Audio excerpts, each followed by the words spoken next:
You will hear a number of different recordings, and you will have to answer questions on what you hear.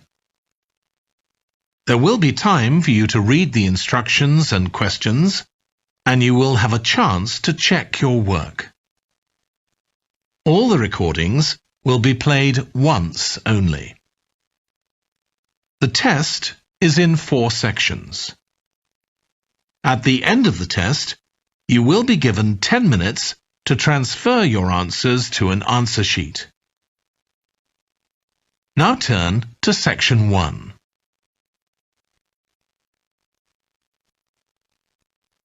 Section 1. You will hear a woman phoning a hotel about holding a party there. First, you have some time to look at questions 1 to 7.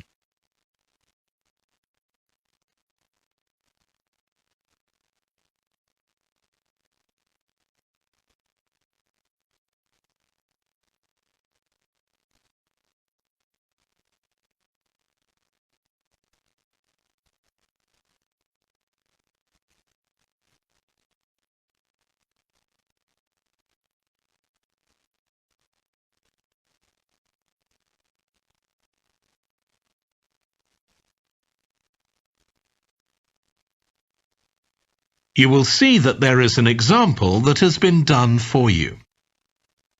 On this occasion only, the conversation relating to this will be played first. Good morning, Clare House Hotel. Andrew speaking. I'm the events manager.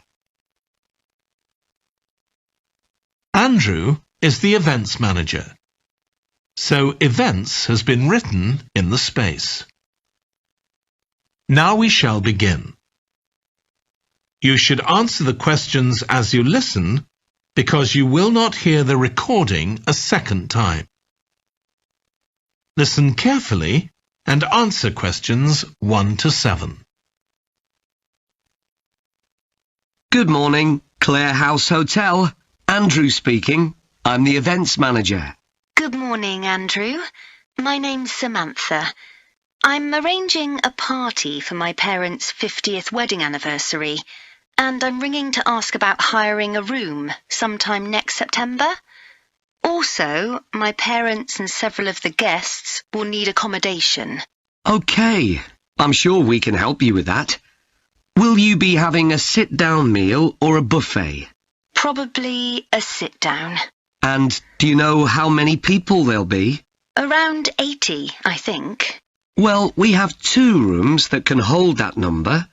One is the Adelphi room. That can seat 85, or hold over 100 if people are standing for a buffet. Right. If you have live music, there's room for 4 or 5 musicians in the gallery, overlooking the room. Our guests usually appreciate the fact that the music can be loud enough for dancing, but not too loud for conversation. Yes, I really don't like it when you can't talk. Exactly. Now, the Adelphi room is at the back of the hotel, and there are French windows leading out onto the terrace. This has a beautiful display of pots of roses at that time of the year. Which direction does it face? Southwest. So that side of the hotel gets the sun in the afternoon and early evening. Very nice. From the terrace, you can see the area of trees within the grounds of the hotel, or you can stroll through there to the river. That's on the far side, so it isn't visible from the hotel. OK. Then another option is the Carlton room. This is a bit bigger. It can hold up to 110 people. And it has the advantage of a stage, which is useful if you have any entertainment, or indeed a small band can fit onto it. And can you go outside from the room? No, the Carlton room is on the 1st floor, but on one side the windows look out onto the lake. Lovely. I think either of those rooms would be suitable. Can I tell you about some of the options we offer in addition? Please do. As well as a meal, you can have an MC, a master of ceremonies, who'll be with you throughout the party. What exactly is the MC's function? I suppose they make a speech during the meal, if we need one, do they? That's right. All our MCs are trained as public speakers, so they can easily get people's attention. Many guests are glad to have someone who can make themselves heard above the chatter. And they're also your support. If anything goes wrong, the MC will deal with it, so you can relax. Great. I'll need to ask you about food, but something else that's important is accommodation. You obviously have rooms in the hotel, but do you also have any other accommodation? Like cabins, for example? Yes, there are 5 in the grounds, all self-contained. They each sleep 2 to 4 people and have their own living room, bathroom and small kitchen. That sounds perfect for what we'll need. Before you hear the rest of the conversation, you have some time to look at questions 8 to 10.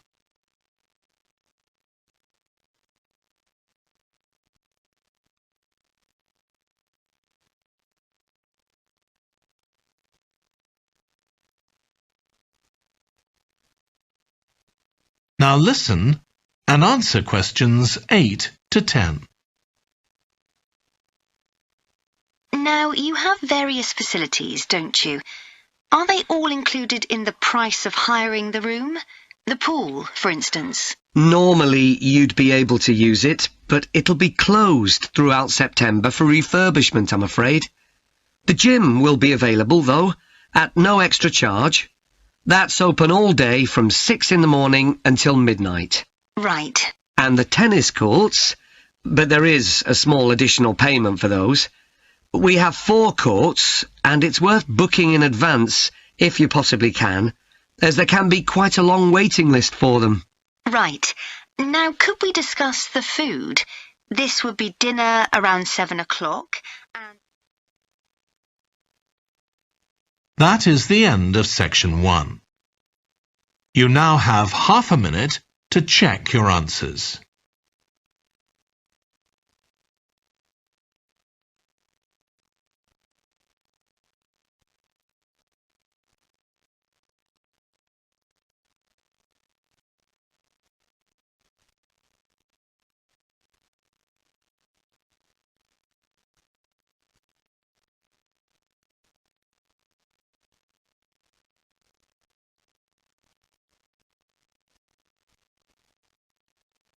Now turn to section 2.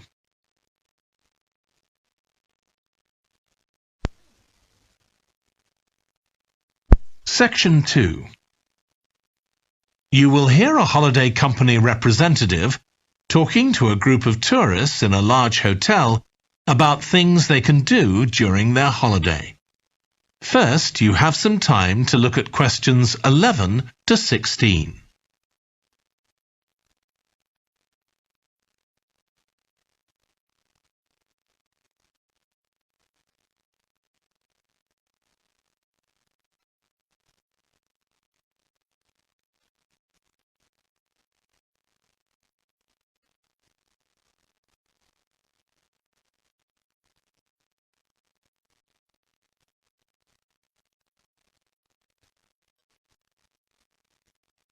Now listen carefully and answer questions 11 to 16. Hello everyone, I'm Jake Stevens and I'm your rep here at the hotel. I'm sure you'll all have a great time here. So, let me tell you a bit about what's on offer. I'll start by telling you about some of the excursions that are available for guests. One thing you have to do while you're here is go dolphin watching. On our boat trips, we pretty well guarantee you'll see dolphins. If you don't, you can repeat the trip free of charge. We organise daily trips for just €35. Unfortunately, there aren't any places left for this afternoon's trip, but come and see me to book for later in the week. If you're energetic, I'd recommend our forest walk. It's a guided walk of about 7 kilometres. There'll be a stop halfway, and you'll be provided with a drink and sandwiches. There's some fairly steep climbs up the hills, so you need to be reasonably fit for this one, with good shoes. Oh, and bring a waterproof in case it rains. It's just €25, all-inclusive, and it's every Wednesday. Then on Thursdays, we organise a cycle trip, which will give you all the fun of biking without the effort. We'll take you and your bike up to the top of Mount Lana and leave you to bike back. It's a 700-metre drop in just 20 kilometres, so this isn't really for inexperienced cyclists, as you'll be going pretty fast. And if it's a clear day, you'll have fantastic views. On our local craft tour, you can find out about the traditional activities in the island. And the best thing about this trip is that it's completely free. You'll be taken to a factory where jewellery is made, and also a ceramics centre. If you want, you can buy some of the products, but that's entirely up to you. The trip starts after lunch on Thursday, and you'll return by 6 p.m. If you're interested in astronomy, you may already know that the island's one of the best places in the world to observe the night sky. We can offer trips to the observatory on Friday for those who are interested. They cost €90 per person, and you'll be shown the huge telescopes and have a talk from an expert who will explain all about how they work. Afterwards, we'll head down to Sunset Beach, where you can have a dip in the ocean if you want, before we head off back to the hotel. Finally, there's horse riding. This is organised by the Equestrian Centre over near Playa Cortino, and it's a great experience if you're a keen horseback rider, or even if you've never been on a horse before. They take you down to the beach, and you can canter along the sand and through the waves. It costs €35, and it's available every day. Before you hear the rest of the talk, you have some time to look at questions 17 to 20.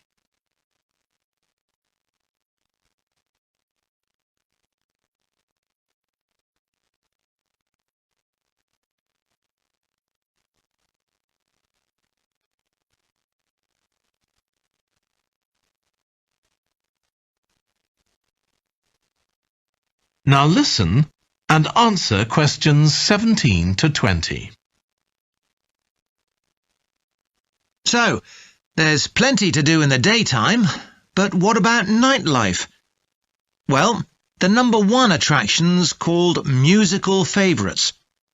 Guests enjoy a 3-course meal and unlimited free drinks, and watch a fantastic show, starting with musicals set in Paris, and then crossing the Atlantic to Las Vegas, and finally Copacabana. At the end, the cast members come down from the stage, still in their stunning costumes, and you'll have a chance to chat with them. It's hugely popular, so let me know now if you're interested, because it's no good leaving it until the last minute. It's on Friday night. Tickets are just €50 each, but for an extra €10, you can have a table right by the stage. If you'd like to go back in time, there's the Castle Feast on Saturday evening. It's held in a 12th century castle, and you eat in the great courtyard, with ladies in long gowns serving your food. You're given a whole chicken each, which you eat in the medieval way, using your hands instead of cutlery. And you're entertained by competitions where the horseback riders attempt to knock one another off their horses. Then you can watch the dancers in the ballroom and join in as well if you want. OK, so now if anyone has... That is the end of section 2. You now have half a minute to check your answers.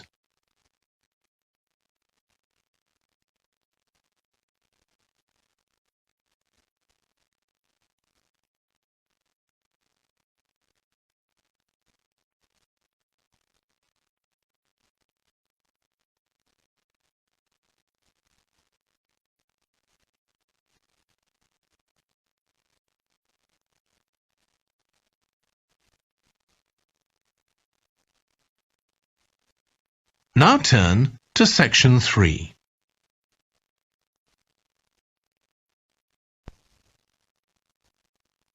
Section 3. You will hear Stephanie, who is thinking about taking a one-year course in children's literature, talking to Trevor, who is currently taking the course. First, you have some time to look at questions 21 to 25.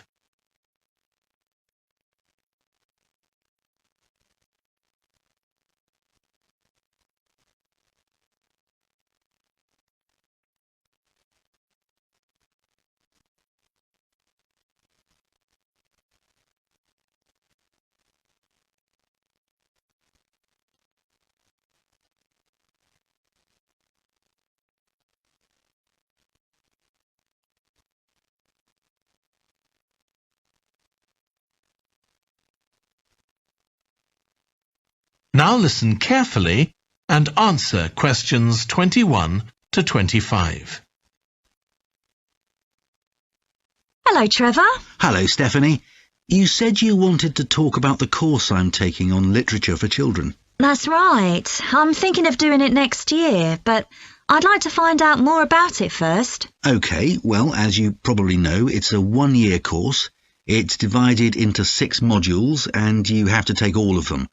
One of the most interesting ones, for me at least, was about the purpose of children's literature. You mean whether it should just entertain children or should be educational as well? Right, and whether the teaching should be factual, giving them information about the world, or ethical, teaching them values.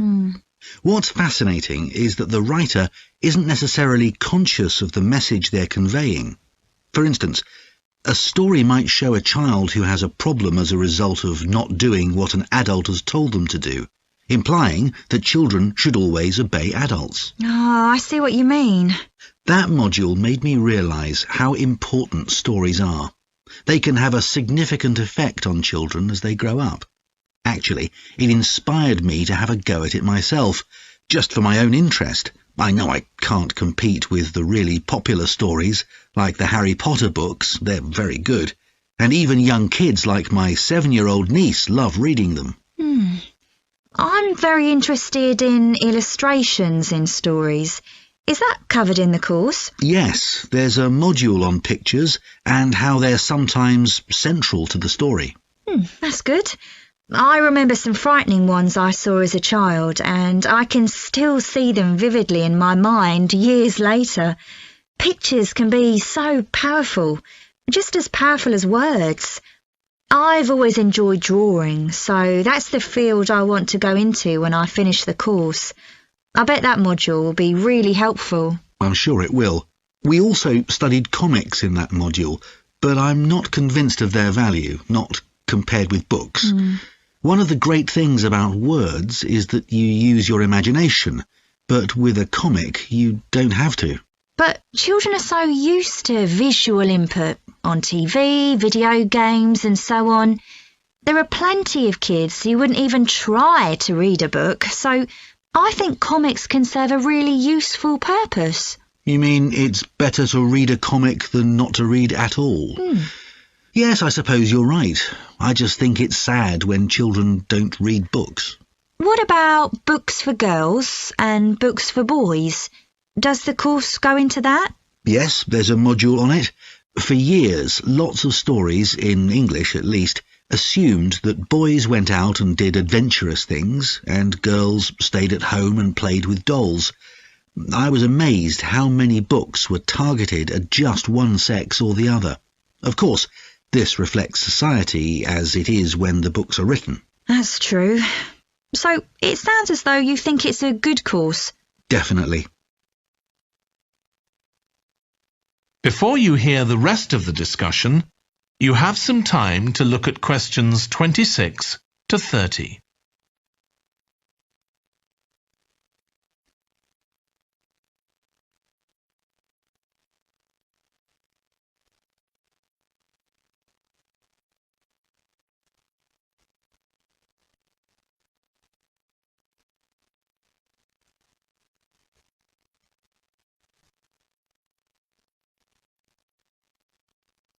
Now listen and answer questions 26 to 30.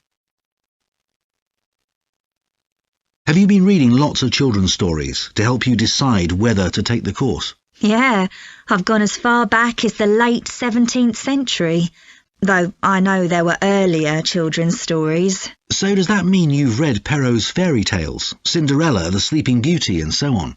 Yes, they must be important because no stories of that type had been written before. These were the first. Then there's the Swiss Family Robinson. I haven't read that. The English name makes it sound as though Robinson is the family's surname, but a more accurate translation would be the Swiss Robinsons, because it's about a Swiss family who are shipwrecked, like Robinson Crusoe in the novel of a century earlier. Well, I never knew that. Have you read Hoffmann's The Nutcracker and the Mouse King? Wasn't that the basis for Tchaikovsky's ballet, The Nutcracker? That's right. It has some quite bizarre elements. I hope you've read Oscar Wilde's The Happy Prince. It's probably my favourite children's story of all time. Oh, mine too. And it's so surprising because Wilde is best known for his plays, and most of them are very witty, but The Happy Prince is really moving. I struggled with Tolkien's The Lord of the Rings. 3 long books, and I gave up after 1. It's extremely popular, though. Yeah, but whereas something like The Happy Prince just carried me along with it, The Lord of the Rings took more effort than I was prepared to give it. I didn't find that. I love it. Another one I've read is Warhorse. Oh, yes, it's about the First World War, isn't it? Hardly what you'd expect for a children's story. Exactly, but it's been very successful. Have you read any... That is the end of section 3. You now have half a minute to check your answers.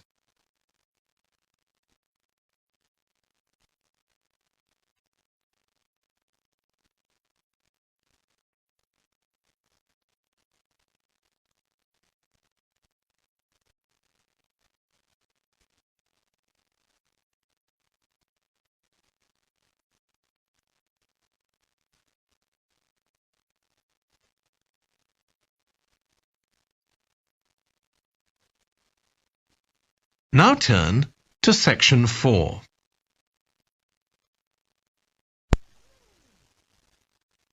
Section 4. You will hear part of a lecture about a branch of archaeology called marine archaeology. First, you have some time to look at questions 31 to 40.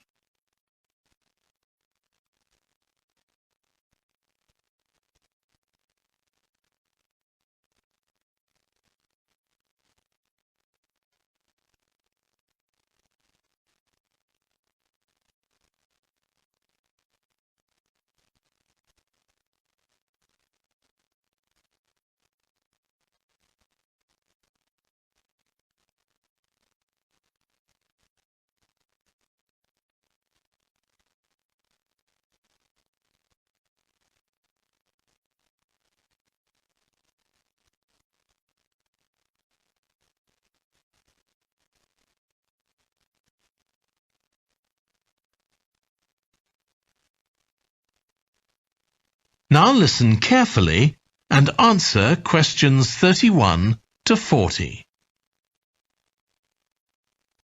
In today's class, I'm going to talk about marine archaeology, the branch of archaeology focusing on human interaction with the sea, lakes and rivers.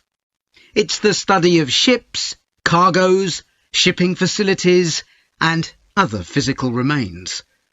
I'll give you an example, then go on to show how this type of research is being transformed by the use of the latest technology. Atleast was a village on the coast of the eastern Mediterranean, which seems to have been thriving until around 7000 BC. The residents kept cattle, caught fish, and stored grain. They had wells for fresh water. Many of their houses were built around a courtyard, and were constructed of stone. The village contained an impressive monument, 7 half-ton stones standing in a semicircle around a spring that might have been used for ceremonial purposes. Atlit Yam may have been destroyed swiftly by a tsunami, or climate change may have caused glaciers to melt and sea levels to rise, flooding the village gradually. Whatever the cause, it now lies 10 metres below the surface of the Mediterranean, buried under sand at the bottom of the sea. It's been described as the largest and best preserved prehistoric settlement ever found on the seabed. For marine archaeologists, Atlit Yam is a treasure trove. Research on the buildings, tools, and the human remains has revealed how the bustling village once functioned, and even what diseases some of its residents suffered from. But of course, this is only one small village, one window into a lost world. For a fuller picture, researchers need more sunken settlements, but the hard part is finding them. Underwater research used to require divers to find shipwrecks or artifacts, but in the second half of the 20th century, various types of underwater vehicles were developed, some controlled from a ship on the surface, and some of them autonomous, which means they don't need to be operated by a person. Autonomous underwater vehicles, or AUVs, are used in the oil industry, for instance, to create maps of the seabed before rigs and pipelines are installed. To navigate, they use sensors such as compasses and sonar. Until relatively recently, they were very expensive and so heavy that they had to be launched from a large vessel with a winch.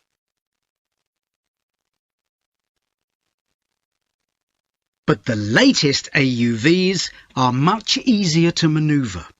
They can be launched from the shore or a small ship, and they're much cheaper, which makes them more accessible to research teams. They are also very sophisticated. They can communicate with each other and, for example, work out the most efficient way to survey a site or to find particular objects on the seabed. Field tests show the approach can work. For example, in a trial in 2015, 3 AUVs searched for wrecks at Marsimemi, off the coast of Sicily. The site is the final resting place of an ancient Roman ship, which sank in the 6th century AD, while ferrying prefabricated marble elements for the construction of an early church. The AUVs mapped the area in detail, finding other ships carrying columns of the same material. Creating an internet in the sea for AUVs to communicate is no easy matter. Wi-Fi networks on land use electromagnetic waves, but in water these will only travel a few centimetres. Instead, a more complex mix of technologies is required.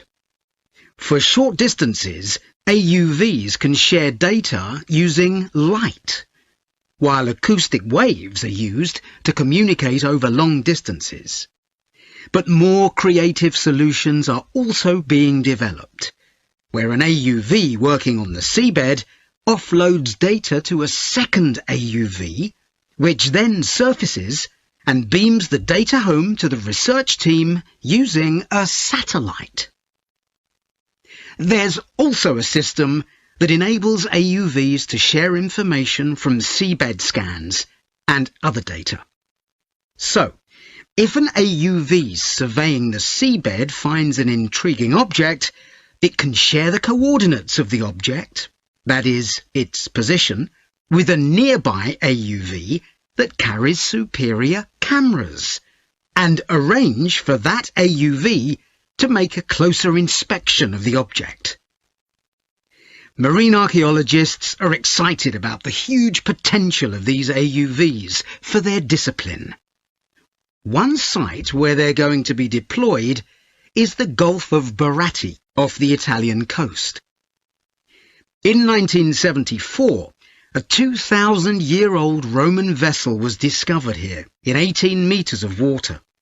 When it sank, it was carrying medical goods in wooden or tin receptacles.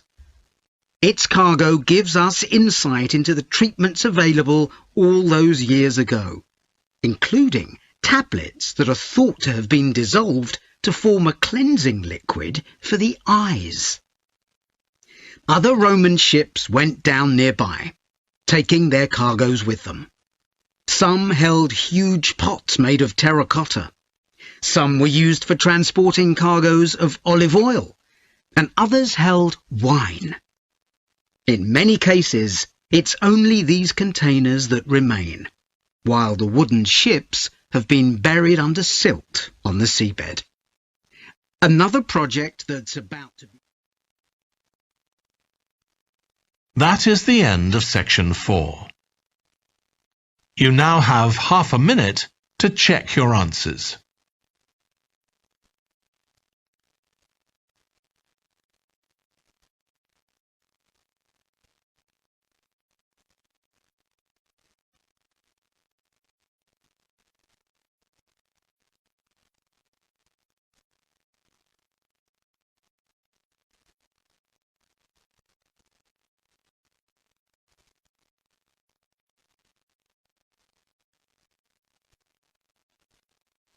That is the end of the listening test.